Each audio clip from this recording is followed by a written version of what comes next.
अपनी लड़ाई को कमजोर मत होने दो। पार्टियों के पाले हुए गुंडे, ये भेजे हुए कुत्ते हैं, कुत्ते।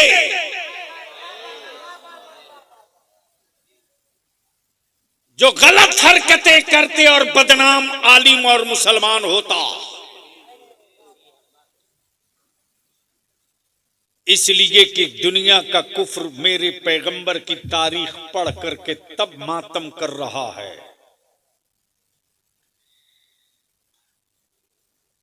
इस्लाम बदला नहीं लेता, इस्लाम बदल देता है। दर्द तो हमने बर्दाश्त किए, जंगे आजादी की लड़ाई का दर्द हमको मिला। भारत की तकसीम के बाद से मुस्तकिल दर्द अब तक हमको मिला। दर्द तो हम खाए हैं, लेकिन कभी भारत से गद्दारी नहीं की, कभी हिंदुस्तान से गद्दारी नहीं की। जब मुल्क में एक संविधान, एक कानून, जब एक आईन, एक संविधान, तो याद रखो हुक्मरानों, जो ईमान वाला शहादत का जाम पीकर अंग्रेजों को भगाना जानता है, वो ख्वाजा का गुलाम भारत को बचाना भी जानता। हमारा वोट सबको चाहिए, लेकिन हमारी हिफाजत के लिए कोई आगे नहीं आए। सारी सियासी पार्टियों के लीडर कह रहे हैं कि वक्फ बिल खिलाफ है। बिल्कुल है, लेकिन अगर हमसे हमदर्दी है तो चाहे किसी भी सियासी पार्टी के लीडर हो, उसका गट्टा और कलाई पकड़कर बोलो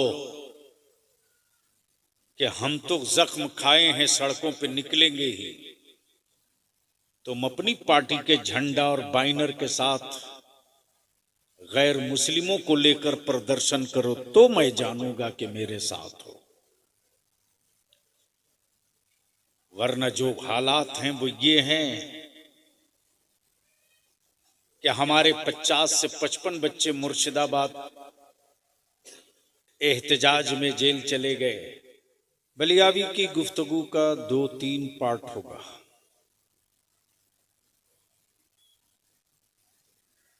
दुनिया में किसी कुफ्र को किसी से कोई डर नहीं लगता, लेकिन तन्हा इस्लाम है जिसे सारे जमाने का कुफ्र कांप रहा है।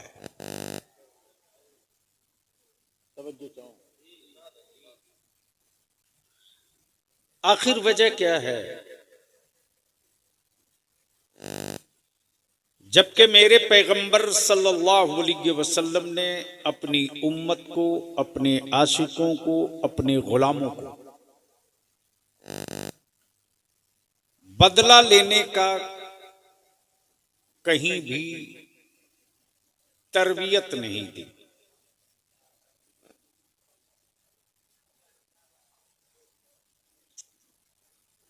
क्या हो गया? बंद कर दो।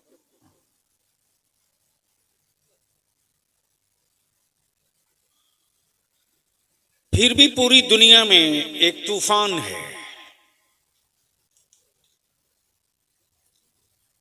जिसको देखो उसी को इस्लाम से तकलीफ।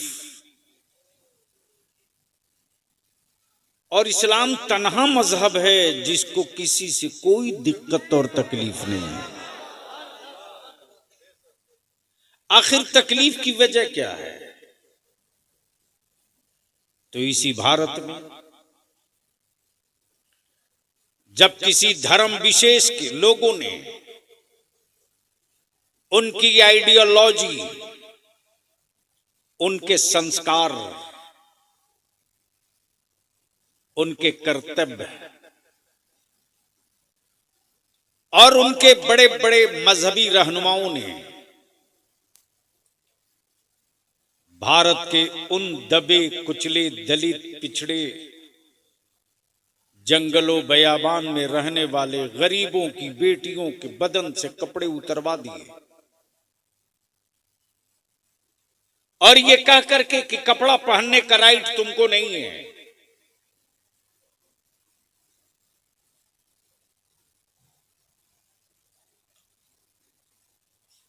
तुम्हारी बेटियां यूं ही नंगे रहेंगी और सामंतवादियों की औलादें उन्हीं जिस्मों से अगर खेल जाएं तो उस पर कोई कानून या कोई हुक्म या कोई अदालत सजा नहीं सुनाएगी। लेकिन इसी भारत में एक इस्लाम का शहजादा था जिसका नाम हैदर अली खान टीपू सुल्तान था। जब इक़्तिदार की कमान संभाला तो ऐलाने आम करके बोल पड़ा कि भारत की किसी की भी बेटी हो वो भारत की बेटी है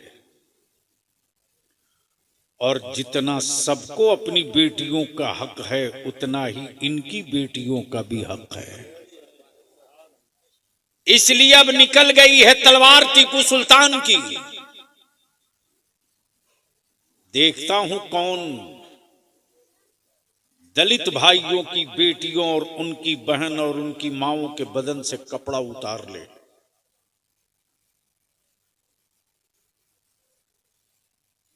अरे क्या कर रही है?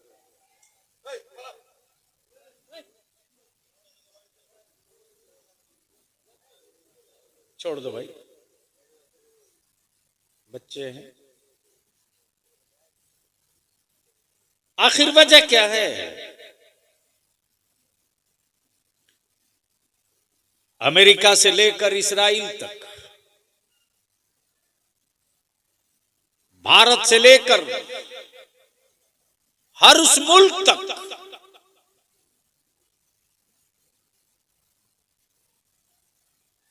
इस्लाम ने किसी की जमीन पर कब्जा नहीं किया। बावजूद उसके इस वक्त हमारी जमीनों पर हुकूमत डंडा मार के कब्जा करना चाहती। ये वक्फ की जमीन और जायदादें मुगलों की दी हुई खैरात नहीं है। यह हमारी बनी हुई मस्जिदें और मस्जिदों के मीनारे हुकूमत के सिक्कों से नहीं बने हैं। यह हमारे करबला दरगाहें और ईदगाहें, इनमें हुकूमतों की कोई ईंट नहीं लगी है। जमीन मेरी, तामीर हमने की। जमीन मेरी, बनाए हम। और अगर कोई हुक्मरां ये सोचता है कि मुसलमान है कर ही क्या सकता है, तो बलियावी आज से नहीं बरसों से चीख रहा है। बलियावी को कमजोर बलियावी की जमात के आलिमों ने किया।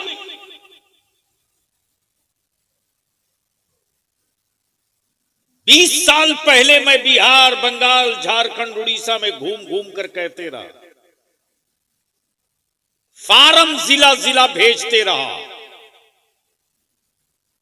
कि अहले सुन्नत के लोगों अपनी अपनी मस्जिद, अपने अपने मदरसे, ईदगाहों की डिटेल भर के डायरेक्टरी बना लो। लेकिन आलिमों ने तवज्जो नहीं दी।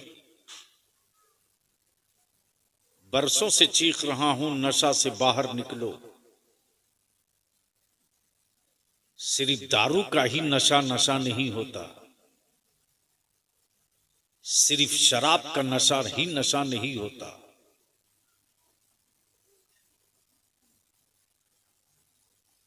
गफलत में अपनी नस्लों को छोड़कर जाना यह नशा से कम भी नहीं होता। वही किया। ए बेटा बैठ जाओ, बैठ जाओ, बैठ जाओ। क्यों खड़ी हो, या घर जाओ।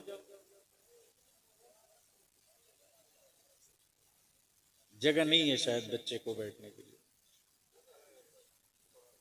कोई बात नहीं। इसलिए आज बलियावी की थोड़ी देर गुफ्तगू बड़ी संजीदगी से सुन लीजिए। मैं जानता हूं कि इस वक्त हमारे बच्चों को तरबूज बना दिया गया है। याद होगा इसी मालदा के कई इजलास में मैंने कहा था यह सेकुलरिज्म और कॉम्युनलिज्म धोखा है, धोखा। सबको हमसे सत्ता चाहिए, हमारे बच्चों का हक कोई नहीं देगा। हमारा वोट सबको चाहिए, लेकिन हमारी हिफाजत के लिए कोई आगे नहीं आए।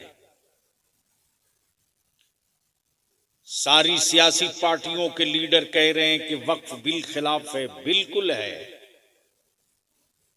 लेकिन अगर हमसे हमदर्दी है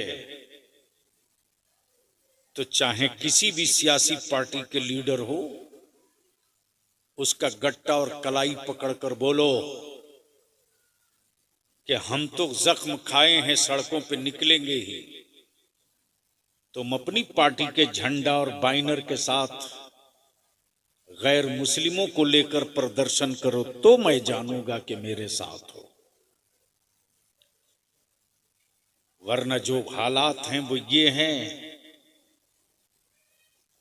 कि हमारे 50 से 55 बच्चे मुर्शिदाबाद एहतजाज में जेल चले गए।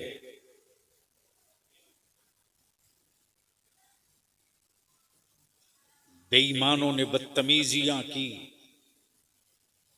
इस्लाम किसी भी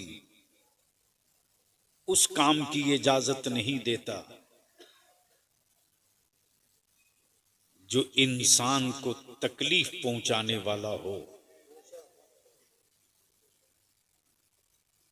अपनी लड़ाई को कमजोर मत होने दो। पार्टियों के पाले हुए गुंडे, ये भेजे हुए कुत्ते हैं, कुत्ते।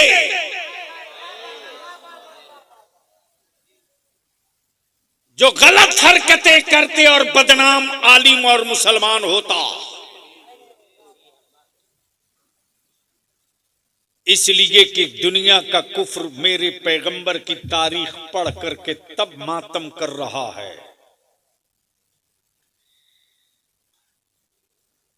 इस्लाम बदला नहीं लेता, इस्लाम बदल देता है।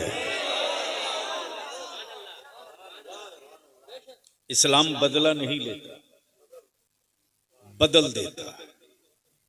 और आज कुफ्र उसी से डरा हुआ है। तब पूरी दुनिया में इस्लाम के खिलाफ एक प्रोपेगेंडा सेट कर दिया, नैरेटिव सेट। मुसलमान है जिहादी होगा, मुसलमान है जालिम होगा, मुसलमान है नफरती होगा, मुसलमान है लुटेरा होगा, मुसलमान है डकैत होगा, मुसलमान है कातिल होगा। बलियावी कहता कल के टूअरो, जिस इस्लाम के पैगंबर ने जंग के मैदान में पकड़े हुए कैदियों के हाथों की रस्सियां बंधियों और बंधी रस्सियों की दर के दर्द से कैदी चीख रहे हों, तो रहमत आलम फरमावे, मेरे सहाबा ये लोग क्यों दर्द से कराह रहे? ये कराहने की आवाज कहां से आ रही? आकाई रहमत के जानेसारों ने अर्ज की, या रसूल अल्लाह, जो कैदी दुश्मन पकड़े गए हैं उनकी रस्सियां बंधी हैं हाथों में। उस बंधी हुई रस्सियों की गिरहें कुछ ज्यादा सख्त हैं, जिसकी वजह से ये चीख रहे हैं, कराह रहे हैं। रहमत आलम फरमाते, मेरे सहाबा उनके हाथों की रस्सियां ढीली कर दो, इनके दर्द हमें बर्दाश्त नहीं होते। तेरा नबी दर्द देने के लिए नहीं आया है, तेरा नबी दर्द मिटाने के लिए आया है।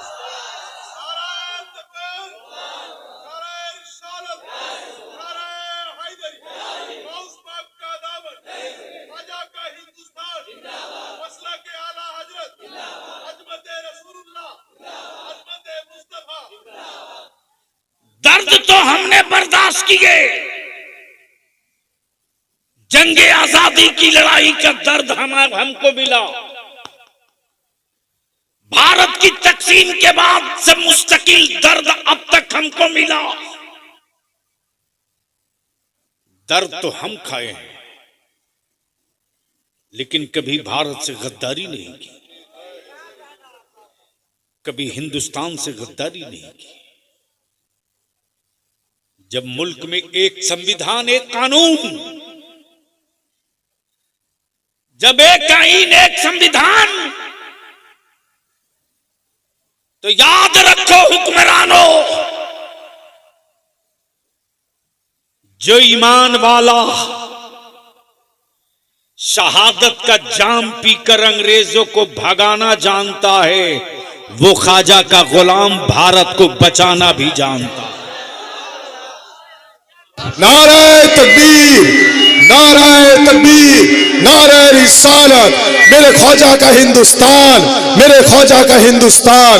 मसलक आला हजरत हजरत अल्लामा मौलाना गुलाम रसूल बलियाबी साहब किबला। नाराए तकबीर, नाराए रिसालत। जख्म खाकर मुस्कुराते रहना, ये मेरे नबी की सुन्नत है। जख्म खाकर मुस्कुराते रहना, ये मेरे मुस्तफा की सुन्नत है। लेकिन बलियाबी तो परेशान है यार। फेसबुक, व्हाट्सएप पे कुछ मुल्ले हमारी औलादों को तख्ते मश्क बनाना जानते, जिनको ये भी पता नहीं कि इस वक्त बिल कानून में क्या है। वो कहते कि बलियाबी साहब क्या कर रहे हैं, इनका जमीर कब जागेगा। और जब बलियाबी कहता है कि 10 अप्रैल को मैंने मीटिंग बुलाई है, आपका जमीर जाग गया हो तो मीटिंग में तशरीफ लाइए, तो कोई जवाब नहीं आता। जो पहला काम है वो ये है कि हमको गैरों ने नहीं, अपनों ने लूटा है। चाहे हिंदुस्तान के बंगाल का वक्फ बोर्ड हो, या बिहार का हो, या यूपी का, या गुजरात का, या महाराष्ट्र का, या कहीं का, हर वक्फ बोर्ड का चेयरमैन मुसलमान था। हर वक्फ बोर्ड का, हर वक्फ की प्रॉपर्टी का मुतवल्ली मुसलमान था। फिर वक्फ की जमीनें बिकी कैसे? वक्फ की जमीनों को बेचा किसने? और जिसने बेचा उस पर कानूनी कार्रवाई करके जेल भेजा क्यों नहीं? बलियाबी को खूब पता है कि वक्फ बोर्ड में जो लोग बैठे हैं वो गैर मुस्लिम नहीं, मुसलमान हैं। क्लर्क भी मुसलमान, किरानी भी मुसलमान। लेकिन अगर कोई चला जाए वक्फ बोर्ड में मस्जिद के काम से, मदरसे के काम से, दरगाह खानकाह के काम से, इमामबाड़ा करबला के काम से, तो वक्फ बोर्ड में बैठे हुए जो कर्मचारी हैं समझते हैं कि खुराक आ गई है, जितना नोच सकते हो इसको नोच के खा जाओ। इससे भी आप इनकार नहीं कर सकते। लेकिन लड़ाई तो होगी। अच्छा, एक बात मैं पूछूं कि लड़ाई समझ कर लड़नी चाहिए या बगैर समझे लड़नी चाहिए? जोर से बोलो ना। इतने बड़े मजमे में कोई एक आदमी है जो हमको समझा सके कि इस कानून में हमारे खिलाफ कौन कौन सा पॉइंट है?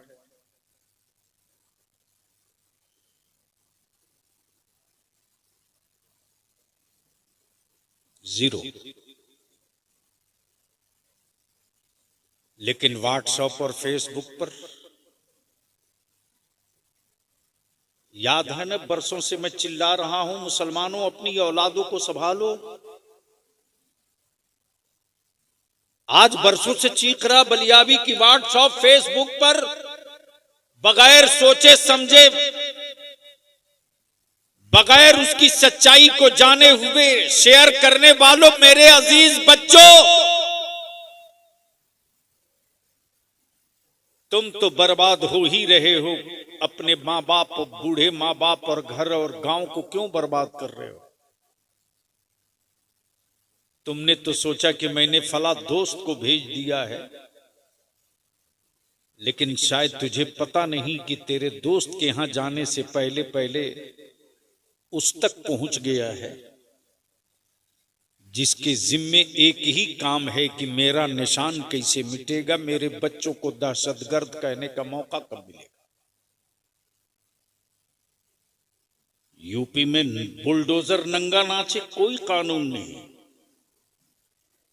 एक हरामखोर नहीं बोला ये जुल्म है।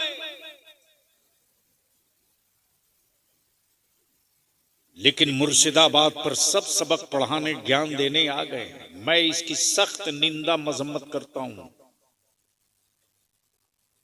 किसी मजहब का कोई हो, आप अपनी बात करो, अपने हक की बात करो। किसी की दुकान और मकान जलावे कोई और इल्जाम मेरे बच्चों के सर पे मढ़ा जाए, दीदी को भी इस इजलास के जरिए मैं कहना चाहूंगा कि इसकी अदालत के जरिए जांच कराइए, इसलिए कि इसके अंदर से महक आ रही है कि हमारे बच्चों को बदनाम करने के लिए कोई साजिश रची गई है, ताकि पूरे मुल्क में जो गैर मुस्लिम इसके खिलाफ वक्फ बिल की हिमायत में खड़ा हो रहे हैं, उनको रोका जा सके, उसकी प्लानिंग का हिस्सा है ये। इसकी जांच होनी चाहिए। बोलो, होनी चाहिए कि नहीं होनी चाहिए? होनी चाहिए कि नहीं होनी चाहिए?